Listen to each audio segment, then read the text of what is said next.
Welcome in to another new AMP podcast. I'm your host, Ben Dubose, news editor with the AMP publications team. AMP, of course, is the shorthand acronym for the Association for Materials Protection and Performance. Today, we're joined by Gregory Muha, Director of Conferences, Exhibits, and Sponsorships at AMP. Greg, thanks so much for taking the time. How are you? I'm doing great, Ben. It's good to be with you again. Always like to connect with you. Yeah, absolutely. Same here. And as our listeners can probably surmise based on your title, the reason we've got you on today is to talk about the upcoming AMP Annual Conference and Expo, which for 2026 is taking place in early to mid-March in Houston, Texas. So, Greg, before we get into specifics about the show, if you could just introduce yourself to our audience and explain how your role is involved with the annual show. And also, if you could tell us a bit about your team and conferences and the people that you work with. Sure, happy to do that. So, as the Director of Conferences, Exhibits, and Sponsorships, I'm charged with sitting on the product operations team and really kind of looking at the strategy and what do our customers want, what do they need at the kind of highest level. And then the execution part comes from the people that sit on my team. So, based on a lot of the conversations that we've had and really looking at how do we deploy our resources in a way to best serve our members, we've come to a kind of a two-pronged approach where we have a development and delivery aspect of our team and our strategy. And that development pillar is tied to all the content that you would see, not just at the annual conference, but at any event that we would do. And so that's a big change for us. We've had Stephanie Chiswick in that role on our team for a little over a year now. Prior to that, we didn't have anybody on the conferences team who was totally just solely focused on the development of the content. Our volunteers and our members, they're the ones who contribute all that content and bring it to life. I don't want to make it seem like Stephanie's creating the content, but it's that having that professional staff member who's there to be that steward to help bring that along. So Stephanie and Kirstiana Greenstein, who's on her team, they work to bring all the papers to life, all the panels, everything like that. And then the delivery piece is really what I would call the operational logistics or the game day type activities. And that's pretty much everybody else on our team. So I have Sherry McCaskey, who's our conference manager. She has two planners on her team, Christy Saber and Natalie Short. So they handle all things. And actually, they have Katia Cavagelli as well. She's new to our team this year. She's our project manager for global events, but she'll be involved with the annual conference as well. But between the four of them, they're responsible for all those operational and logistic hotel rooms, registration, AV, catering, all the room sets, all the things that when people show up, they don't even think about how did this all get here. So they've got the heavy lift of all the operations and logistics around the conference. And then the other part of that delivery team is in the exhibit and sponsorship pillar. And that's where Sam Burrill, who's our senior manager of exhibits and sponsorship, he has Amanda Ryan and Vanessa Reddick. Vanessa's also new to our team. Amanda takes the lead for sponsorships and Vanessa on exhibits. So all of the things that are tied to development of the floor plan, exhibitor kits, getting all the exhibitor contracts, making sure that they're squared away and signed, and the sponsorship contracts and deliverables are all in place. All the things that people need to move in the show, move out the show, people that have sponsorships, all the things that they need to think about for having the best value for what is going to happen as part of their specific sponsorship. So a lot of different moving parts on that, but really it's that development piece and the delivery piece. And so all those people, they do all the work, they bring it to life. They work with all of our other staff colleagues to do that. And really my role is to kind of clear the brush for them to make sure that they have all the tools that they need, that they have the strategy that they need, that they have the roadmap and the vision that they need. And I try to just clear the way so that they don't have to deal with any of the things that can kind of get them bogged down. So the AMP Annual Conference, the 2026 version, which we'll talk about in a few minutes, is in Houston, and you can learn more about it at ace.amp.org. It's got a designated website, ace.ampp.org.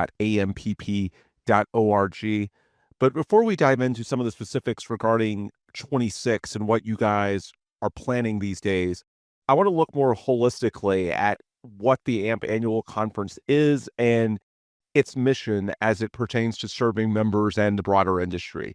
Obviously, AMP was formed in 21 as a combination of the two legacy associations, NACE International and SSPC, the Society for Protective Coatings.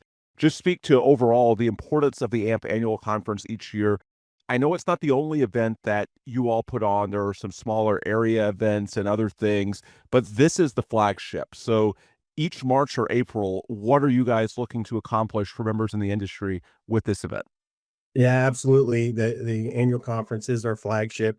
And really, it's that one place at that one time a year where this industry can all come together. This industry is like a family. I hear that from exhibitors, attendees, presenters, and I see that at the event. People look forward to seeing their friends, their colleagues, making new connections. So really, how I view it and what I talk to our team about on a regular basis is that, this AMP annual conference and expo, it's a platform from which all of the members of the industries that we serve can come together and attach to engage with people on a variety of needs that they have. Whether it's they want to share technical information and knowledge sharing, whether it's they want to network, whether it's they want to connect with others to drive business, whether it's they want to have that corporate flag waving of, hey, here's our corporate branding and things of that nature. They want to launch a product. They want to have just the visibility to show all the innovation and all the things that they're doing that support the industries. That's really what the event is. It exists to serve the members in the industries that we serve. Now, that said, there's a lot of different facets to it. I mentioned the content, the exhibits, the networking, but my colleagues that have the other product and service areas within AMP, they also attach to this platform to serve our members. So, for instance, Jennifer Rogers, our Senior Director of Education, her team puts together a variety of education and training activities. They're actually the people that spend the most time in the city that we're at because they have training courses the week before our annual conference. And then we have from Sunday to Thursday our annual conference going on. And then they stay, and typically from that Thursday or Friday on into the next week, they're running additional courses. Sometimes there's folks taking certification exams. So there's a variety of things like that that go on. Our friends in Global Ops, they use the platform to connect with the sister societies to bring all the other organizations across the globe that we want to partner with and interact with to come together and have one place, one time to meet. Our global operations staff, they're typically in for that. So it's a great opportunity for them to meet with customers, to meet with other staff colleagues and make those connections. Our standards committees, Brad Lauder, Senior Director of the knowledge area for our organization, Research Technology, all of the standard committees, the technical communities of interest, they're able to meet and have activities in person. The research community can get together. Mandy May, our director of content, it's an opportunity for her to meet with authors and presenters to talk about all the content that ends up in the knowledge hub. So there's really a lot of great opportunities there. As you know, your own area, the AMP publications area and media group, Alina Lizarraga, senior director of that area, you guys are able to capture a lot of content, have a lot of interviews, capture video, meet with customers. The sales folks are able to meet with advertisers. So there's just so many different things that can happen there. And I do regularly tell my team that, the one thing we have to really be cognizant of is we're serving our members first. We don't exist without the members. So everything we do has to be to, create that great user experience for them. But beyond that, how do we then also help our staff colleagues to do a better job of serving the members as well? Yeah, absolutely. And within pubs, we're working on some new things for 2026, specifically potentially having something of a podcast booth and doing some interviews on the show floor, which will give us content for the weeks and months following the conference as well. Oh, that's great. That's So, that's exciting. Glad to hear that.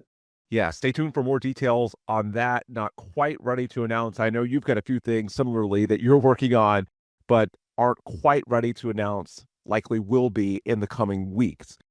As far as building this program for 2026, obviously it starts with feedback you hear, both good and bad, from 25, the previous year, which was in Nashville in April, correct?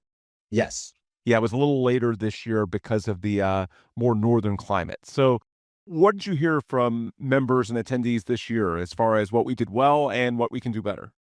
So in general, it changes a little bit from year to year, but in general, the things that we hear about on the surveys that people most enjoy, the technical sessions, the sharing of information, the networking activities, and the exhibit hall. Those are always near the top. In particular, this year we also got a lot of positive feedback on our keynote from last year, Mike Massimino. For those that were there, I mean, that was an awesome presentation. That was one of the best keynote presentations I've ever seen, and it did actually inspire me to read his book, which I did over the summer, and it was just a fascinating book. I mean, he's just one heck of an interesting, dynamic individual. So those were some of the highlights that we heard about. On the exhibit front, while we get good positive feedback on the exhibit, the one thing that we know all the time, no matter how many people we get into the exhibit hall and coming to the event, we always have to try to get more. I mean, there's really never enough. If you get 5,000, you want to get more. If you get 6,000, you want to get more. If you get 7,000, you want to get more. That's just the nature of that business. So, we do hear that some of our folks would like to see more traffic on the show floor. And we are working to do some additional promotions this year, especially since we are in Houston, to do some targeted activities for the local Houston community, in particular owners and operators and field techs, because that's who a lot of the exhibitors want to see. Another area we heard a bit about was having earlier access to the technical session lineup. And that's kind of a delicate dance. And I get that. I mean, we want to get that information out as early as possible as well, because that's what folks use to make their decision on whether or not they want to register. But it's the challenge of the balance of, you got session organizers and presenters who want to have as much time as possible to finalize their content, to put together their batting orders, get everything ready. But then also you want to get that schedule out there for people to see so that they can make their travel and things like that. So that's something that we heard last year, and we are focused on trying to get that information sooner. So Stephanie Chiswick is doing a great job working with our volunteers on that side. So I was talking to her last week, and she was sharing that the high level view of the overall technical program that should be available here, if not this week, next week, more than likely, at the latest the week after that. So that'll be the kind of the highest level of what's going on. So people will have that here shortly, and then we anticipate that the more detailed program that kind of gets into who's presenting at what time and what room and all those kind of things, that we would have that available in that early to mid-January timeframe. So, that would be a little earlier than we got it to folks last year. So we are really focused on trying to do that. But beyond that, those were kind of the main things. I mean, it's the one thing that's interesting about this business is you'll kind of get conflicting points too. Hey, not enough corrosion content, too much corrosion content, not enough coatings content, too much coatings content. Things are too spread out. You had things too compacted. So what we really look for are, not the things that cancel each other out, but what are those, and not the blips on the radar screen either, but what are those patterns that, really kind of give you a good inkling that you need to make some changes there. So that's how we look at that. And that's how we take action on that. Let's talk about what's specifically new in 26. I know there's some things you aren't quite ready to announce as we're recording this in early November, but is there anything new that you can tease to in terms of maybe the themes, the technical program, the exhibit hall? Just what are you thinking for 26 that might be new in Houston? Yeah. There's actually quite a bit going on there, and we'll try to kind of work through maybe in a systematic way for you. But first and foremost, we've been working with Chris Leak, our director of user experience, on some hosting some user experience sessions with general attendees, authors, exhibitors, sponsors of our annual conference, to really enhance their overall experience and journey of how they use our mobile app. We've had good feedback on the app over the years, and we certainly want to keep it that way. But that's something, that's a really important tool for us. We've basically asked Chris to set up these sessions where we invite individuals, they come in and Chris guides them on asking them to look for certain things, exhibitors or certain sessions, things of that nature. And then we kind of see how they are able to navigate through, and we get a lot of good, valuable insights. So that's been going on for the past week. It'll be going on for another week or so. So we've gained some really valuable insights there that we're going to be incorporating into this year's edition of the mobile app. We're still gathering some of that. So that's one thing that's definitely new. For our exhibitors on that exhibitor front, one thing we're pretty excited about, and I got to give a shout out to Ashley Woolridge and Zulema Montemeyer on the marketing side. They found a new partner, Invites, Nvytes, Invites. It's a brand new tool where we're trying to help our exhibitors better promote their overall presence at the annual conference and expo. And it's really a free marketing platform that helps them promote their booth. They can invite their customers. They can track the engagement that they're getting all in one place. We provide them through that platform ready to use branded materials. They can share that via their email. They can put it on their social media. And really it's to boost their booth traffic, drive traffic to their booths, kind of a booth traffic builder, and just overall increase the visibility that they get. The one thing we liked about this partner, it's pretty simple, it's data driven, and it's really designed to help the exhibitors have stronger connections, see measurable results, and to be able to start doing a lot of this before the show even opens. So that's one thing that we're pretty excited about, and that's going to be rolling out to exhibitors here shortly.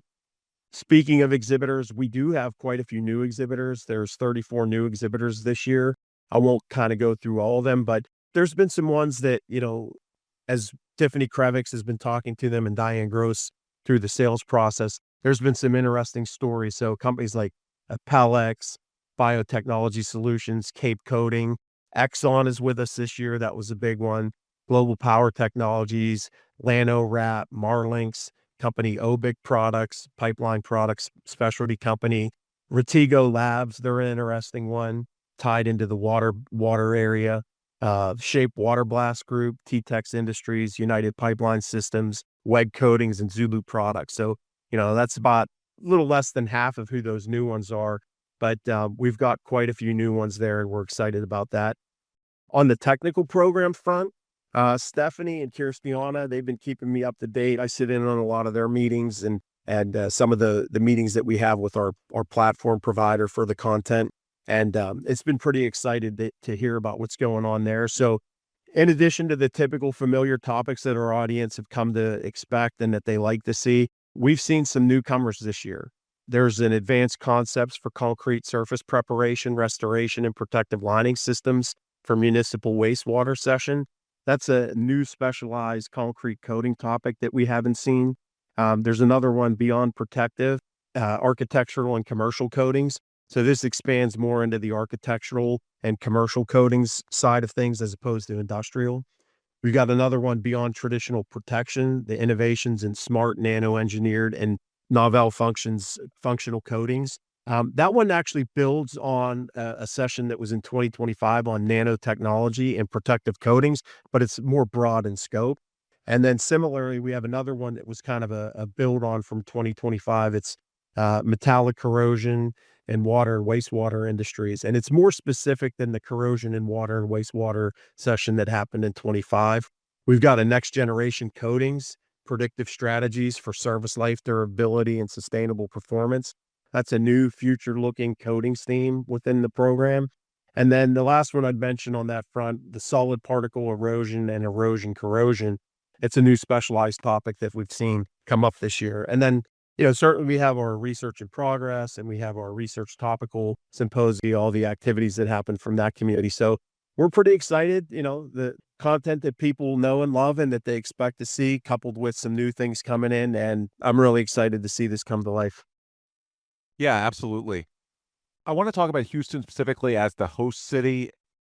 When it was NACE International's corrosion show, Houston was supposed to be the site of the 2020 conference, which unfortunately was scrapped 2 weeks before it was supposed to be held due to the COVID-19 pandemic.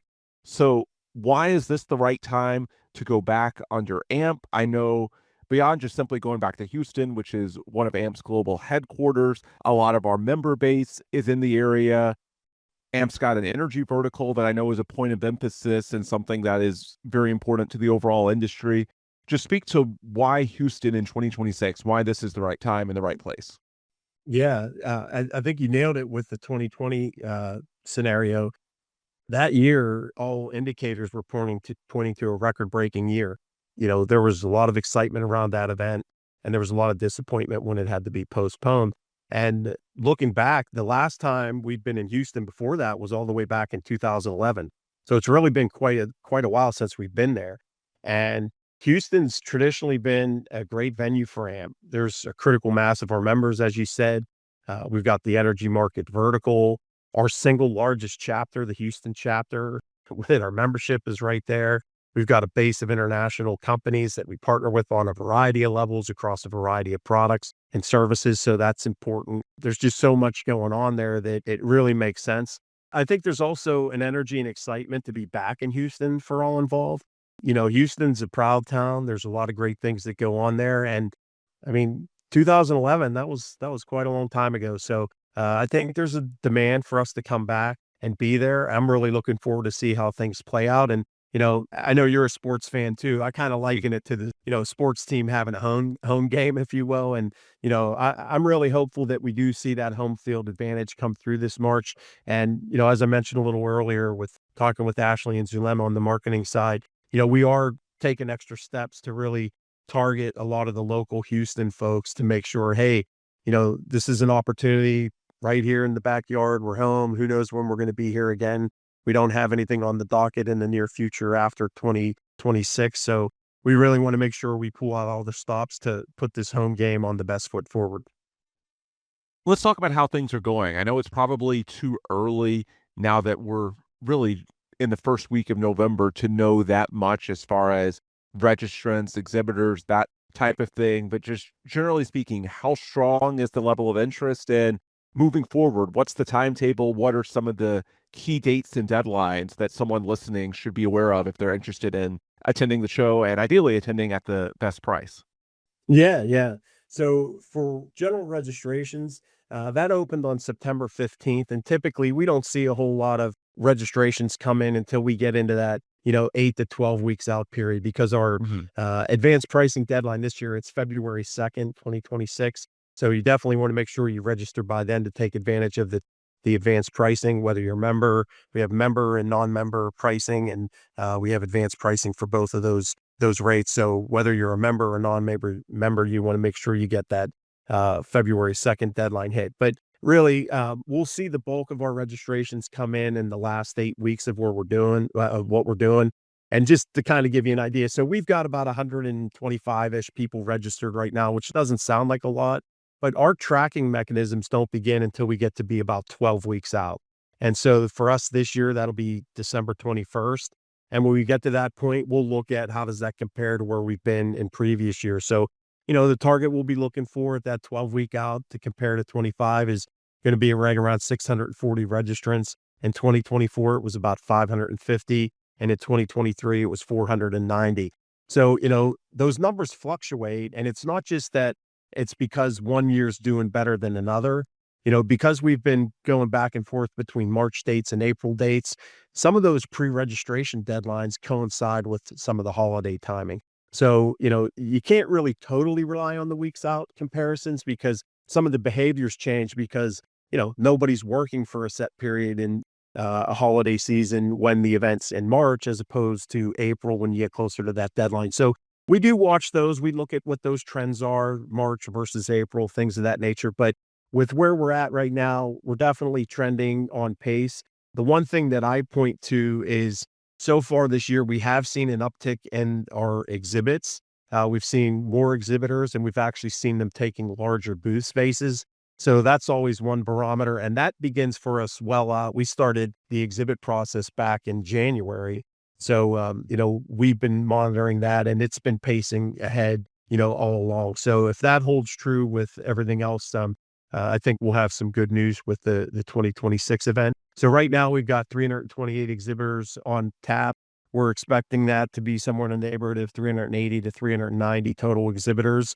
And then on the sponsors front, we're currently sitting at 35 sponsors, and we're expecting to come in somewhere around 45 to 50 sponsors. And that the sponsorship activity is kind of right in line with where it's been in the past. So the things that we would look at are all pointing to similar or ahead of pace of where we've been before. But the big key deadline for registrations is going to be February 2nd. For those that might be interested in exhibiting or sponsoring, we'll be taking those all the way up till the last week. If we have capacity, we'll allow people to, fill in those spaces and take up those sponsorships. So. As far as frequently asked questions, I'm sure there are a number of things that someone interested in attending the show would want to know, most notably the topics, the themes, which we've already addressed a little bit. I'm sure a lot of people want to know about the networking opportunities, what they can do if they buy a pass to the exhibit hall, and so on and so forth. What are those questions like for you guys? What are the most common questions that you get, and how do you all try to answer those? Yeah, yeah. We definitely get a lot about what are the activities in the events. And so, we've got a nice lineup of networking and social activities that'll be happening.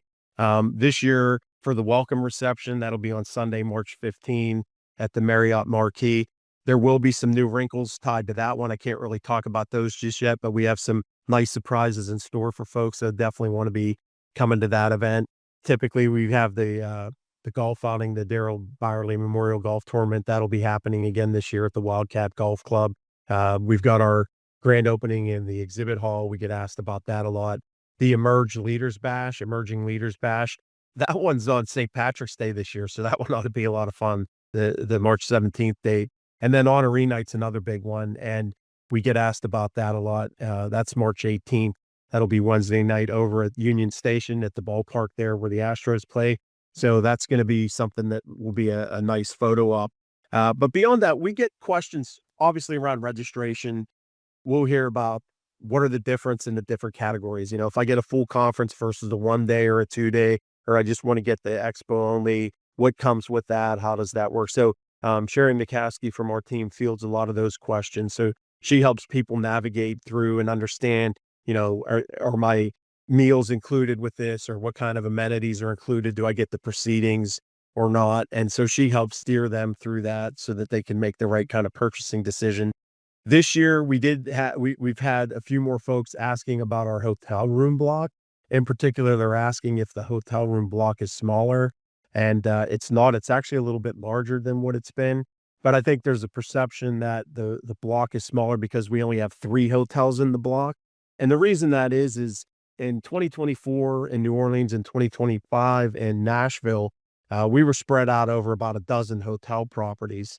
And so essentially, when you go out with a citywide RFP to bring these events to these different cities, they'll put a hotel package together. And so for New Orleans and Nashville, they just spread the rooms across more hotels. We were only getting about 100 rooms at any given hotel. So we weren't able to put a critical mass of people together and keep them close together. Whereas Houston and for next year when we're in Columbus, those citywides, they were able to really give us larger room blocks within a smaller number of hotels. So we actually have a few more hotels in the block this year because we are anticipating a few more people for Houston. Those 3 hotels are the Marriott Marquis, the Hilton Americas, and the C. Baldwin.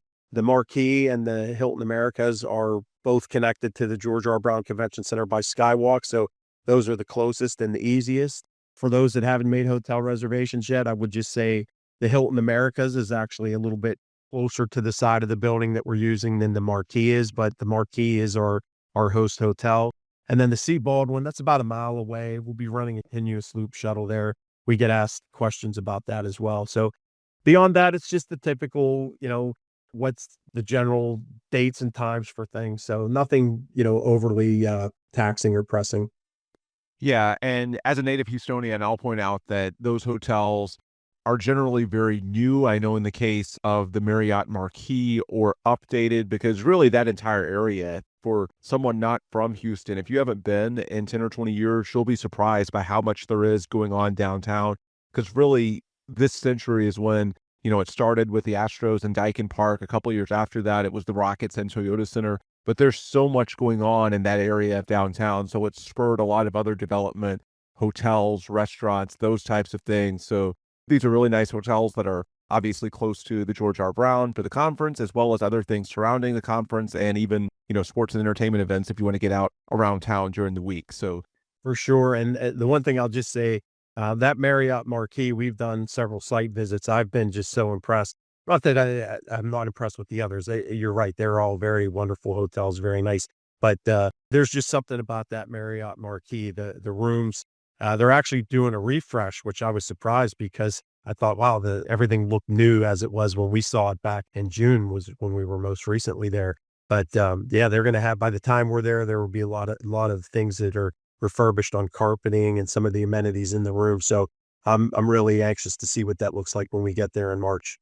Yeah, and they have several restaurants in and around the hotel. One of them, I find it fascinating. It's called Xochi. It's a traditional Mexican restaurant, not Tex-Mex. It's Mexican, which is definitely different, but it's honestly one of the best restaurants in the entire city. And Houston is a city known around the world for the quality of its food. And the fact that a hotel restaurant is literally one of the best in the entire city, you wouldn't typically expect that, but it speaks to the quality of the hotel, their level of investment, obviously the location. So don't want to specifically stump for that. There's plenty of good places to eat, but I think just to see a place like that literally in the hotel speaks to just how quality of an experience that it is. So you guys definitely did a good job partnering with them. Greg, thank you so much for taking the time to do this. For anyone listening that might want to reach out to you directly or someone else from conferences, you mentioned Stephanie Chiswick. What's the best way that they can do that and try to learn more about the program and everything that's going on? Yeah, sure. So for me, anybody can get to me via email. My email is just my first name dot last name, Greg Muha, Greg dot MUHA at AMPP.org. For anything registration or general logistics, Sherry McCaskey would be that point of contact. Again, just first name dot last name, Mm. SHERRY dot MCCASKEY at AMP.org. Stephanie Chiswick on the program, Stephanie.Chizik, CHIZIK at AMP. Tiffany Krevics for the sales, Tiffany.Krevics, KREVICS at AMP.org. And then anybody on logistics and operations for exhibits or sponsorship, they can get a hold of Sam Burrill. He's just sam.Burrill, BARILL at AMP.org. And happy to help anybody we can. Or the customer support line, anybody who calls the 800 number, they could just ask for any of those individuals and they'll get patched to them and be happy to help them. And you can find that at amp.org or ace.amp.org if you want to get specifically to the conference site. Greg, thanks so much for taking the time to do this. My pleasure, Ben. Always a joy to be with you. Looking forward to seeing everybody in Houston. All the best for a great holiday season and all the best for 2026. Sure thing. You too. All right, Thank you. we will wrap this episode here. And on behalf of Greg Muha, I'm Ben Dubose. As always, we appreciate you guys and girls, our loyal listeners. We appreciate you so much for tuning in. And if you want more resources from AMP beyond simply the conference, you can go to amp.org or our publication websites, materialsperformance.com or coatingspromag.com. That will have all the updated industry news related to this conference and beyond, really anything related to corrosion mitigation, materials protection and performance, protective coatings, you name it, we've got it both at the AMP website and the corresponding member magazines. Within those magazines, we really cover every niche within the industries we serve. So beyond the association website, I strongly urge you to check out our publication websites as well. So with those plugs complete, we will officially adjourn for today. For Greg, I'm Ben. As always, thanks to each of you for listening, and please come back soon for another new AMP podcast.